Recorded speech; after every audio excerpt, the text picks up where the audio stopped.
Panibagong araw, panibagong bilog ng kwek-kwek na naman.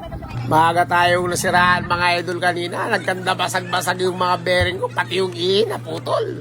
Maraming salamat nga pala sa masisipag na barangay tanod ni Kap Abilso nga. Narito na naman tayo idol sa medalya ngayon. Salamat sa mga suki ko na patuloy nagtatangkilik sa aking tinda. Mag-shoutout muna tayo mga idol. Shoutout nga pala dyan sa mga kaibigan ko sa Binyang Laguna. Ganon din kay Rodilio San Juan. Shoutout nga pala dyan sa dating boss ko dyan sa Bataan. Kay Manding Espiritu.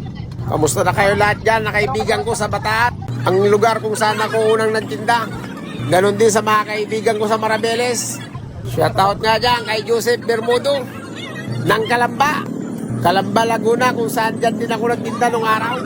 Ganon din sa Nabotas at Tondo, Manila. Naikot lahat natin yan mga idol. Shoutout din dyan sa mga kaibigan ko sa 13 Martires ng Cavite. Kay Boss John San Carlos. Taka na dyan, boss. Shoutout din dyan sa kaibigan ko sa Bicol, kay Michael Padisio. Ganon din kay Rudy Bruca.